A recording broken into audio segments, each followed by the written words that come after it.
Well, hello there. Sharon Horne-Ellstrom here, and today we are talking about fundamental supersized business strategy number 32.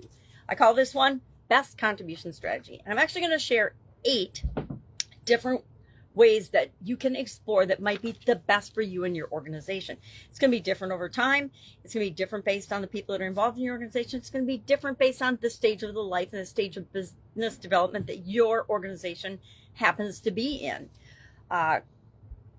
I have found that contribution is a two-way street. What we give out and put out into the world, and I've talked about this, what you give is what you get back in return. It's a universal law, not anything I made up, but something that actually applies to all of us, whether we believe it or not. That's what these foundational business strategies are all about. They're things that we want to build into our culture, build into our organization, because they become the foundation that we build the rest of our organization on in order to create the goals and objectives that we want. I'm not saying you do what's right and make the world a better place. We've already talked about that because of what you get in return, although that's the way the world works. What we put into things is what we get out. I'm going to talk about 8 different ways that you can do this, because what we want to do is, if we haven't done any contribution, if we haven't done any of these things yet, it's a great time to say, well, what could we do now? What fits with what we're doing? What would make our community or the world a better place that we can do that enhances our organization and our culture and our people's experience, both inside and outside the organization, to help us to grow and to stand out as enhance our brand. We've talked about all the benefits of contributing before, but let's talk about some specific ways and help you identify what's a way that you could do right now, something you could start doing right now. You might realize that you're already doing a lot of these things. You're just not thinking of it through that lens or through that perspective. We want to do things that help society at large, the environment, our customers. We want to have a corporate social responsibility plan of some sort, right? We want to decide we want to do something. We want to create a plan. We want to start to take action, start small and build upon what works, learn from the lessons from what doesn't work. Because I guarantee every way you try to contribute isn't going to be a home run, just like every marketing strategy we put out there isn't a home run. Every product we launch doesn't necessarily achieve rocket ship success overnight. Sometimes it takes a whole lot of tweaking and testing to perfect the things that we do in our business, just like the things we do in our life, right? Was the very first relationship you ever had the one that you're still in? Any relationship, a friendship, a partnership, etc. Me? No, of course not. We learn and grow and evolve and become a better version of ourselves, which attracts a better version of the people that come into our life, both personally and professionally. So what are some of the ways that we can, and you're probably already doing these, make the world a better place, contribute, and put some positivity into the world? Number 1, support your local communities through job creation. Wherever you're operating, whether it's online, that you're a global community, or in a specific community, you can create jobs in that community which give back by helping people to provide for their family and the people that they love and care about. An example of that, retail businesses and small business support. Target and Walmart, the communities they're in, we can say we don't like them, but guess what? They provide a lot of jobs for people that might not otherwise be able to have jobs. We can implement this strategy by prioritizing local hires, finding local talent, building relationships with other enterprises in the community, as well as supporting local economies through increased commerce, right? Buy local. We see this a lot in the hospitality industry. A second best way to contribute, especially in a local community, is by championing or supporting environmental sustainability. Are you using eco-friendly practices in your organization? Chances are you are in many areas, and you might not even have identified it. Or maybe you're using renewable energy sources and you just do that because that's what you've always done, because that's how you set your business up. But that's actually a very positive impact on the world around you and your community in particular. The tech industry is known for this. Apple moved to use 100% recycled aluminum in their products. They did that a bit ago. And they also have a commitment to being carbon neutral by 2030. Everybody's, especially big companies, are setting their carbon neutral goals as part of the Great Green Initiative. Google's efforts to power its data centers with renewable energy is an example of this. Third way to support local is to support local charities and nonprofit organizations.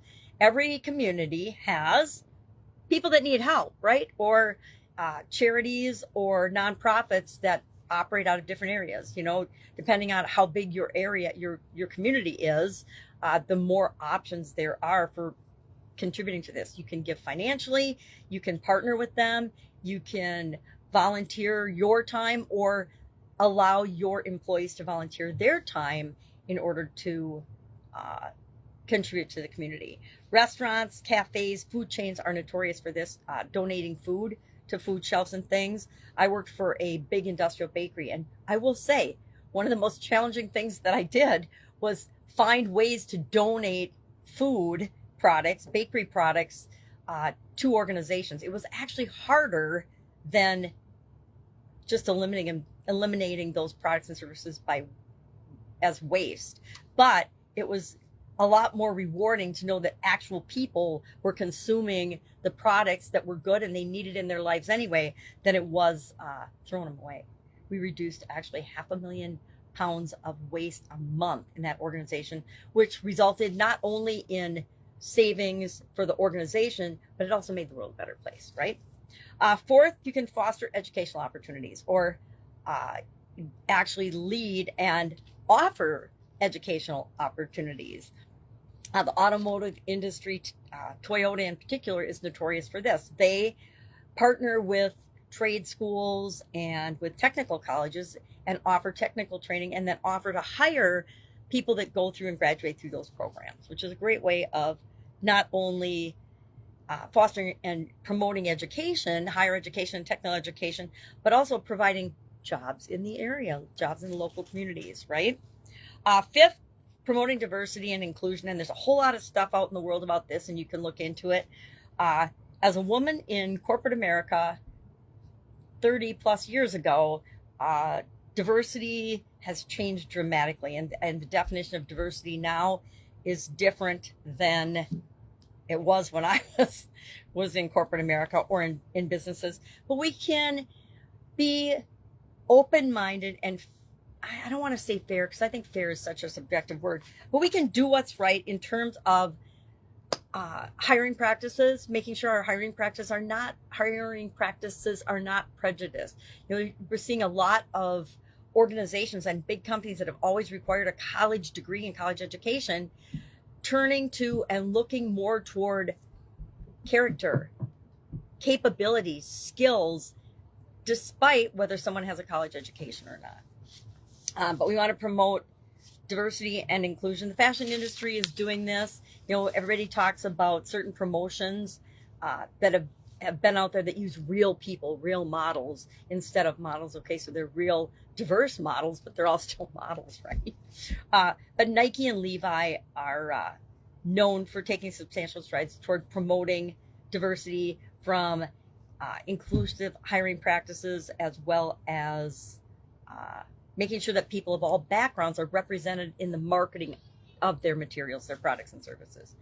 Six, we've got economic empowerment through local sourcing, meaning buy local, right? Farm to table. Hospitality industry is big on this. Hey, our restaurant has got a farm to table system, and that helps to support the local community.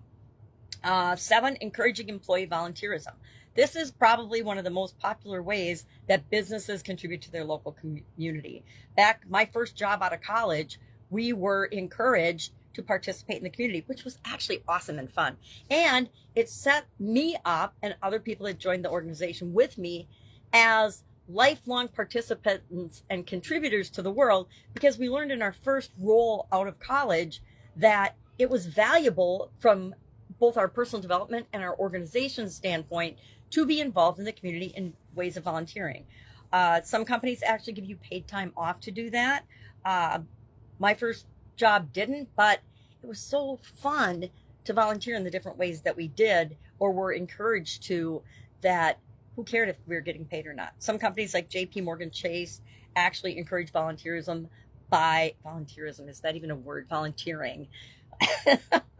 Volunteering by giving paid time off, paid time to participate and give back. So that's a way of supporting it without actually having to the organization hierarchy have to go out and do it themselves. And finally, 8, innovating for social good. Using our technical abilities, skills, our knowledge, and our wisdom to enhance different organizations in our community or outside. Again, if you're online, it's a global community, so it's all over the place. The healthcare industry is doing this, Johnson & Johnson, and I will not give my 2 cents on this whole pharmaceutical industry and healthcare industry focusing on innovation by investing in healthcare solutions for underserved populations. Johnson & Johnson does that. But they also are creating affordable vaccines, and I won't talk about that either. I think we have strong emotional feelings about certain topics, and that's one I'm not going to touch with a 10-foot pole. So our role in a changing world, in a better world, in making the world a better place requires that we actively participate. Either we or some people in our organizations do that. And how we best do that, how we best serve and make the world a better place, how we contribute is entirely up to us. I would challenge you today to look at and think about these strategies and ask yourself, what are we already doing? Because I'm pretty positive just by being a good business and a good human being and having core values and a mission and principles and purpose, you're probably already doing several of these things. You just haven't formally given yourself credit for it, right? All right, that's it. Have an awesome day. Saturday, so I've got a gazillion things to do and a birthday party this afternoon. If I can help, if you've got a question, if you've got a strategy you want to learn more about, if you've got comments, questions, concerns about any that I've covered, share in the comments below or just message me. Have an awesome day. See you tomorrow.